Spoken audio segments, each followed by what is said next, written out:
Bon alors je fais un petit tuto pour expliquer rapidement comment installer le pilote de la Compact Flash sur l'Amiga en PCMCIA quand on n'a pas de quoi faire à la base de transfert du PC sur l'Amiga. Donc pour ça il faut l'adaptateur PCMCIA vers Compact Flash, une carte Compact Flash quelle que soit la capacité, mais enfin au moins 1 giga c'est quand même un minimum. Et pour le début c'est bien d'avoir aussi un adaptateur qui permet de passer le format Compact Flash vers l'USB pour pouvoir le relier sur un PC.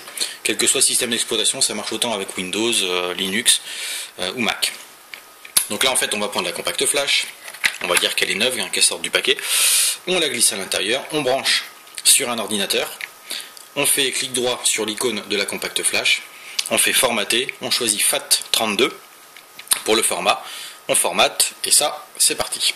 Ensuite il suffira de mettre la carte Compact Flash dans l'adaptateur PCMCIA et on prendra l'ensemble qu'on affichera dans la fente PCMCIA de l'Amiga. Bien évidemment, la carte ne sera pas reconnue puisqu'il faut installer des pilotes au préalable sur l'Amiga. Pour ça, bien évidemment, quand on n'a pas les pilotes d'installer et rien pour faire les transferts, c'est un peu compliqué. Donc pour ça, il faut trouver une âme charitable qui vous fera une petite disquette. Voilà, je vais m'en faire une. Elle contient donc le CF0, le Compact Flash Device et le FAT95 qui sont nécessaires pour que la carte soit vue par l'Amiga. Donc on va insérer la disquette. Elle apparaît là. À l'intérieur j'ai fait un petit dossier qui s'appelle donc Compact Flash tout simplement et qui contient CF0, Compact Flash Device et FAT95. Voilà. Pour l'installation, on va ouvrir donc Système. Ici on a Dev, le fichier qui s'appelle Dev, DEVS. Donc lui, on va l'ouvrir. Et à l'intérieur, on va trouver DOS Driver. Hop, il est là. DOS Driver qui se trouve ici. À l'intérieur de DOS Driver, on va mettre le CF0. Donc CF0, on le glisse dans DOS Driver. Là, il me dit qu'il y est déjà, bien évidemment, parce que moi je l'ai déjà installé. Donc vous le copiez dans DOS Driver. Ensuite, le Compact Flash Device qui se trouve là, ici, le Compact Flash Device, lui on va glisser directement dans Dev. Donc glisse dans Dev, évidemment il est déjà, hop, voilà. Et il reste plus que FAT95. FAT95, on revient dans Système, et FAT95 il vient s'installer dans L. Voilà, L majuscule. On ouvre L, on n'est pas obligé de l'ouvrir, mais là je l'ouvre, et on va donc glisser FAT95 à l'intérieur. Voilà. Tac.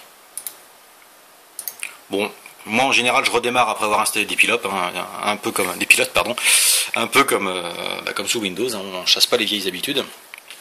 Et à partir de là, on va pouvoir prendre son adaptateur PCMCIA. Hop. Je vais essayer de le faire à une main, si je suis dans le bon sens. Tac, une fois qu'il est à l'intérieur, on vient le placer dans la fente PCMCIA. Tac. Hop. Voilà, et là on a la Compact Flash qui apparaît. Voilà, avec son contenu à l'intérieur.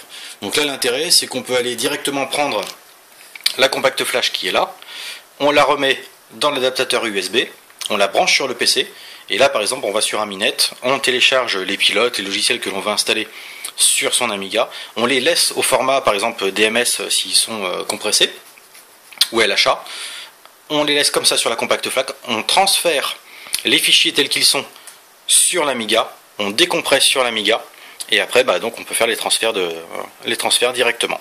Voilà, ça c'est la solution à mon avis la plus rapide, la plus simple, beaucoup plus efficace et moins contraignante que le nul modem. Voilà, j'espère que cette vidéo aura servi à quelque chose. Merci.